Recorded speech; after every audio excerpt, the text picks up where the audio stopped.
Dear students, we are going to discuss about the reactivity of alkanes, right? Alkanes, usually they are known as paraffins. Alkanes are known as paraffins.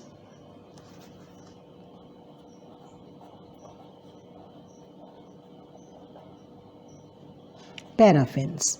Since paraffins, param means little and FN means affinity, right? It means they have very little affinity towards chemical reaction. Usually alkanes, they are inert. Alkanes, they are inert. That means non-reactive. Inert, non-reactive towards acids. They are inert towards acids, alkalis,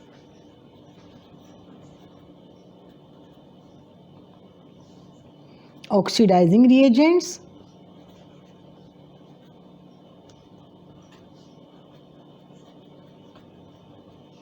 and reducing reagents.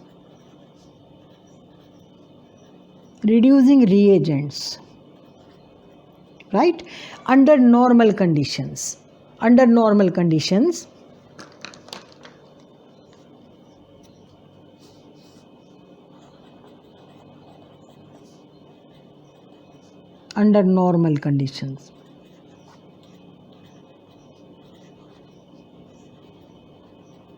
that means at room temperature as well as pressure. The unreactivity of alkanes can be explained on the basis of inertness of sigma bond and non-polar nature of carbon-carbon as well as carbon-hydrogen bond. So we can say we have two reasons. Based upon the two reasons, we can explain the inertness of or the unreactivity of alkanes, right? Unreactivity. Reactivity of alkanes. Unreactivity of alkanes, there are two reasons. The first one is inertness of sigma bond, right? And the second reason is non-polar nature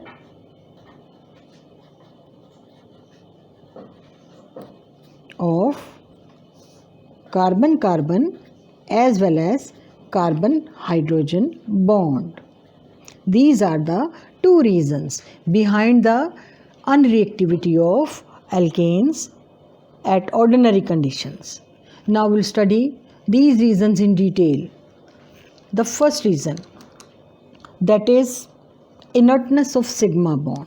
First one, we'll study inertness of sigma bond.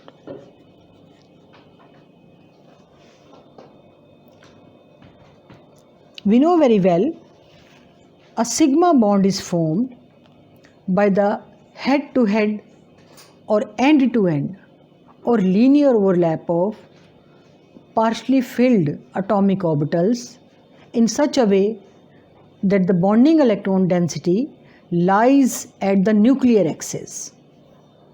That's why the bonding electron is tightly held between the nuclei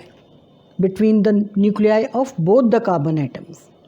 Since sigma electron density lies at the nuclear axis, so that's why sigma electron pair is tightly held or firmly attracted by the nuclei of both the carbon atoms. A lot of energy is required to break the sigma bond. Moreover, the electron present in sigma bond can neither be attacked by any electrophile or nor a nucleophile can attack on them. nucleophile can attack on them. Students, here we use two terms, that is electrophile as well as nucleophile. What is electrophile? Electrophile, it is a species which have positive charge on it or an electron deficient species. That means electrophile, an electrophile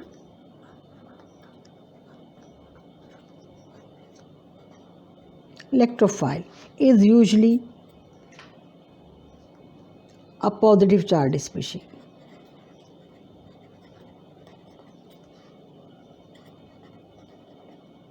A positive charge species or a neutral molecule.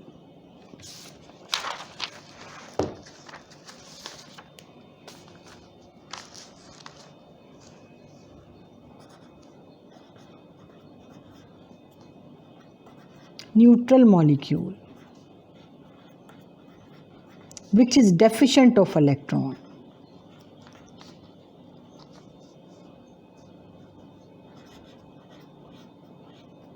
Deficient of electron, right? A positive charged species, usually a cation, or a neutral molecule which is deficient of electron is known as electrophile. The second term which we used is a nucleophile. Students, what is a nucleophile?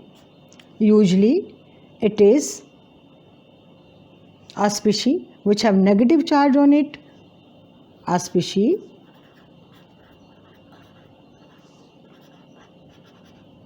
which have a negative charge on it,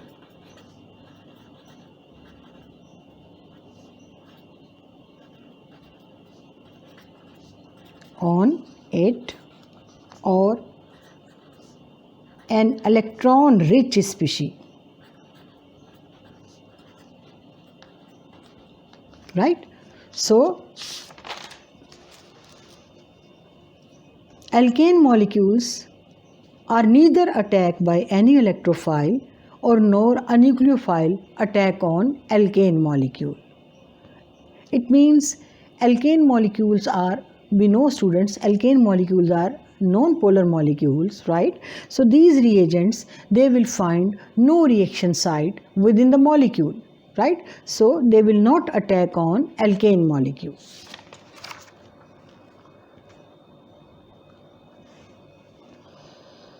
Then we are going to discuss the second important reason, that is a non-polar bond.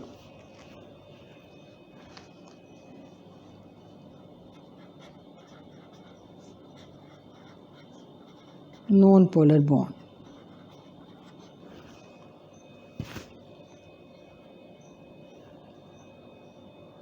Dear students, we know very well the electronegativity of carbon. Electronegativity, right? Electronegativity of carbon is 2.5, while that of hydrogen is 2.1, right? If we take the electronegativity difference, it would be approximately 0.4. This is the electronegativity difference between carbon and hydrogen. So it means the bonding electron pair between carbon and carbon as well as between carbon and hydrogen. Bonding electron pair between carbon and between carbon and hydrogen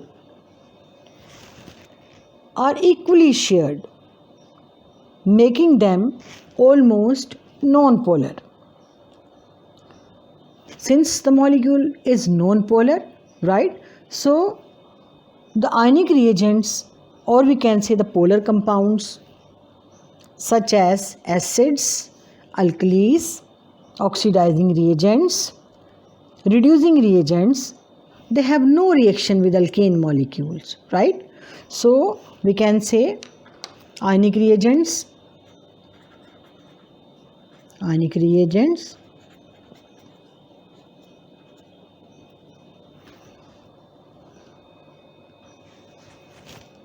alkali acids,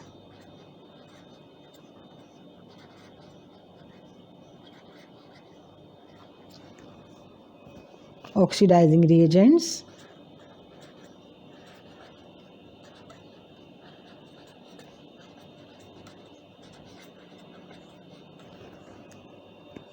they have no reaction with alkane molecules, right? They have no reaction with alkane molecules, since they do not find reaction site in the alkane molecule. Right, students?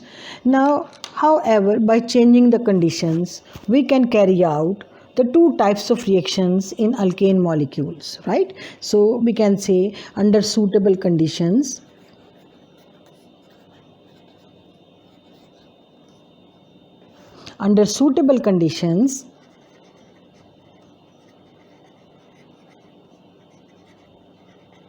alkane molecules can give two types of reactions.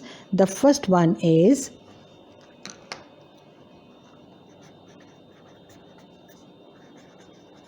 thermal and catalytic reactions.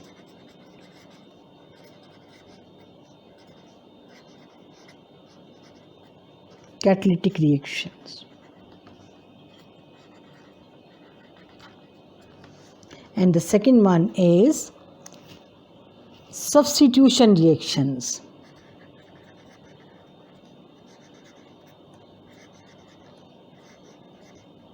Substitution reactions.